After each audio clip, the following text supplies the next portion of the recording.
Hello मेरे प्यारे बच्चों। हिंदी सीखने और सिखाने की प्रक्रिया में कक्षा 1 की पाठ्य पुस्तक सारंगी।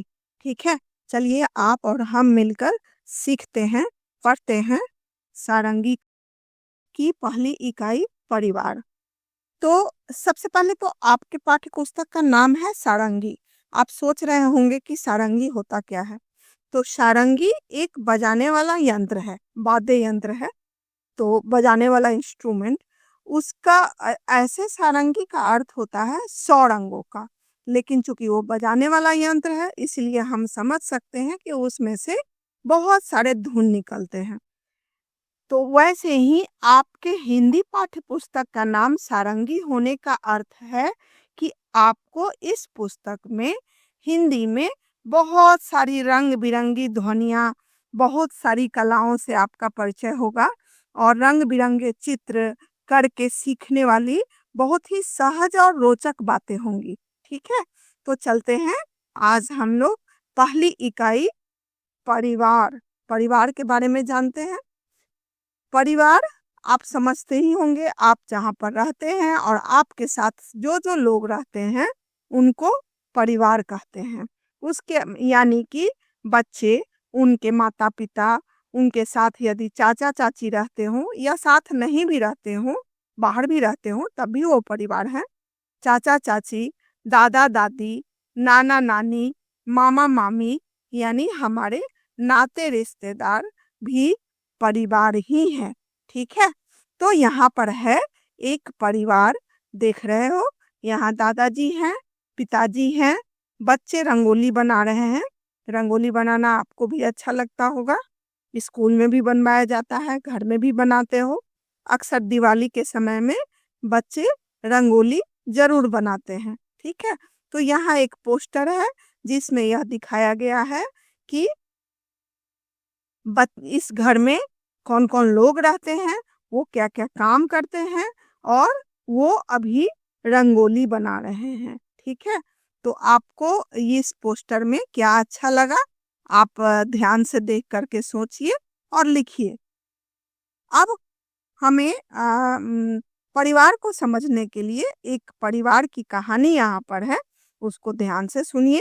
ये है मीना नाम की लड़की का परिवार। ये मीना का परिवार है। मीना के परिवार में 7 लोग हैं। उसके दादा दादी, माता पिता, चाचा, मीना और उसका छोटा भाई दिवाकर। दिवाकर 3 साल का है। चूंकि मीना अभी क्लास 1 में पढ़ रही है, आपके उम्र की है, तो उसका भाई अभी 3 साल का है। ठीक है, वह नटखट और चुलबुला है। वह बच्चे अक्सर नटखट होते हैं और वो चुलबुले होते हैं। वो शांत बैठना पसंद नहीं करते हैं, कुछ न कुछ करना उनकी आदत होती है। और बच्चे बहुत प्यारे होते हैं, उनको सभी लोग प्यार करते हैं। अब हम लोग आगे बढ़ते हैं। यहाँ देखो, मीना को अपने भाई के साथ खेलने में बहुत आनंद आता है। दिवाकर भागकर कमरे के किवाड़ के पीछे छिप जाता है। मीना उसे ढूंढ लेती है तो वह जोर जोर से हंसता है। यहाँ देखिए, चित्र में दिखाया गया है, ये मीना है और वो दिवाकर है जो किवाड़ के पीछे छिप गया है। और जब मीना उसे ढूंढ लेती है तब वह जोर जोर से हंसने लगता है। ठीक है, हम बच्चे कभी ना कभी किसी न किसी के साथ छुपम छुपाई का खेल जरूर खेलते हैं। आप भी कभी ना कभी खेलते होंगे। मीना उसे गिनती सिखाती है। दिवाकर कहता है 1 2 3 4, तो मीना कहती है चाचा जी हमको करते प्यार।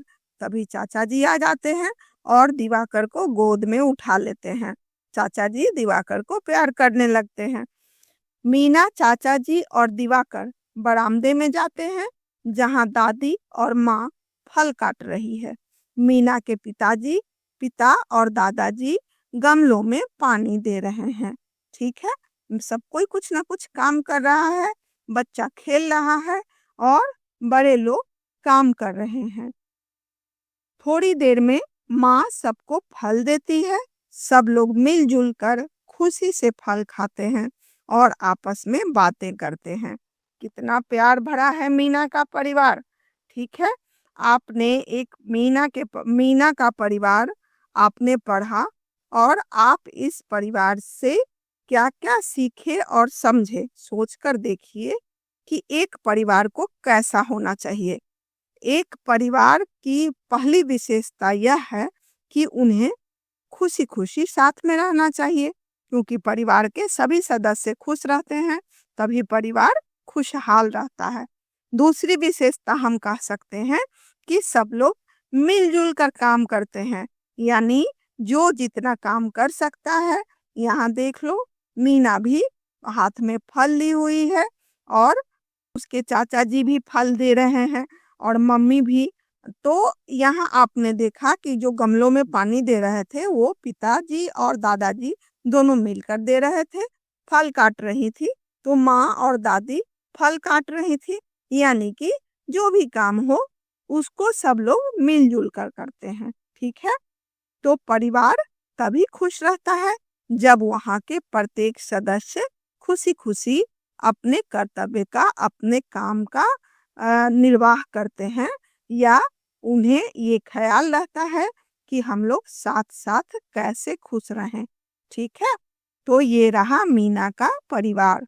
अब आप अपने परिवार के बारे में भी सोचो कि आपके परिवार में कौन-कौन लोग रहते हैं, वो क्या-क्या काम करते हैं, आप घर में कौन-कौन सा खेल खेलते हैं और क्या आप किसी काम में बड़ों की सहायता करते हैं?